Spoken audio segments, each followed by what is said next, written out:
Watertown Fire Rescue responded to a two-vehicle crash Monday morning at the intersection of First Avenue North and Broadway Street. The collision occurred at approximately 11:45 a.m., leaving both vehicles with significant front-end damage and disabled in the roadway. Emergency crews quickly assessed the scene and transported two individuals to Prairie Lakes Hospital for further evaluation. Their conditions have not been publicly released. Firefighters remained on the site to clear debris and hazardous fluids from the roadway. Watertown Police Department provided further traffic control and investigative support, while active towing assisted with vehicle removal. The cause of the accident is under investigation. South Dakota health leaders are trying to jumpstart conversations about the world of social media and teens. That includes the tricky situation for parents when they want to establish safeguards. Researchers continue to examine the harms of excessive screen time and certain app features for all age groups. The developing brains of kids and young adults remain a primary focus, and the South Dakota Foundation of Medical Care teamed with the Midwest researcher to guide health professionals and families. The University of Michigan's Jane Harness led the discussion. She says it's never too late to create a household media plan for all members to follow and develop for good habits.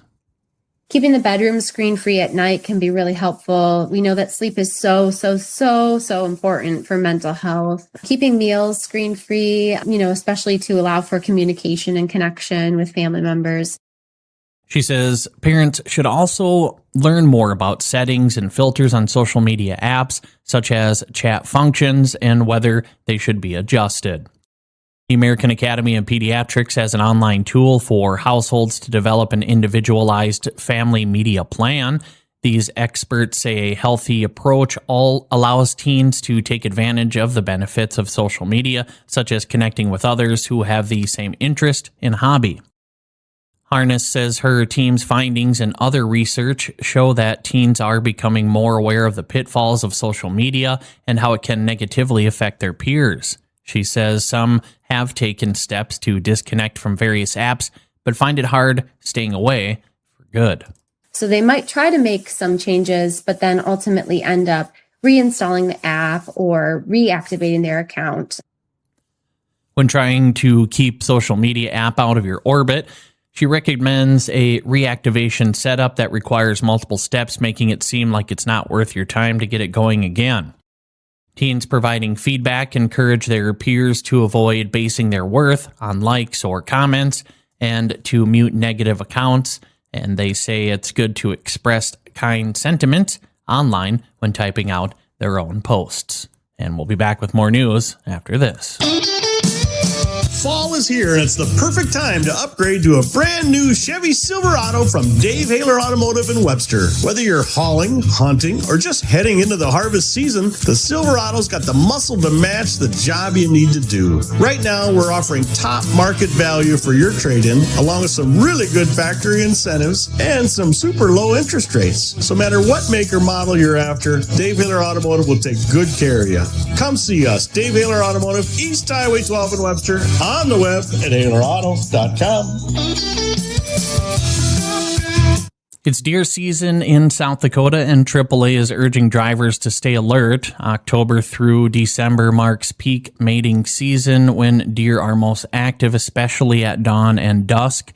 What was the average cost of a deer-related crash in 2024? Over $7,700, up 40% in 5 years.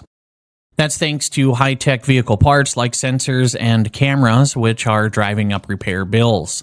Nationwide, deer collisions cause 440 deaths and 59,000 injuries every year.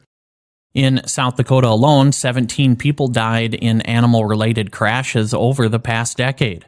AAA advises scan the road constantly, use high beams when safe, don't swerve for deer, stay in your lane, always wear your seatbelt. If you do hit a deer, move to safety, call the police, and contact your insurer. For more tips, visit AAA.com. South Dakota Black Hills has a long history of mining. A renewed interest is spurring new proposals as conservation groups issue warnings about disrupting what many consider a treasured landscape. A specific project in play would allow exploration drilling for uranium near Craven Canyon.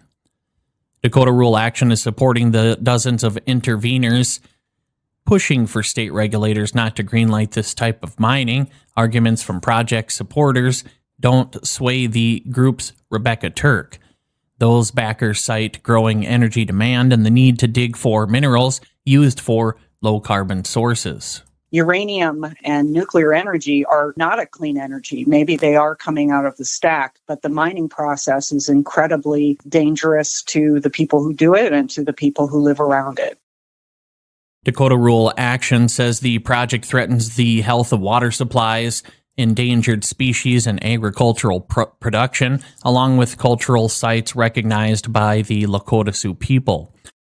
Supporters and opponents are preparing their arguments for more public hearings led by the State Board of Minerals and Environment. Project developers tout local economic benefits, arguing that nuclear energy can help with global climate goals. Whether it's the tourism draw of the Black Hills' scenery or their significance to the Lakota people, Turk says the coalition opposed to the project wants to preserve these lands as much as possible. For Native and non-Native people alike, I think the recognition of the importance of this landscape and the sacred nature of it is, really foremost in many of our minds.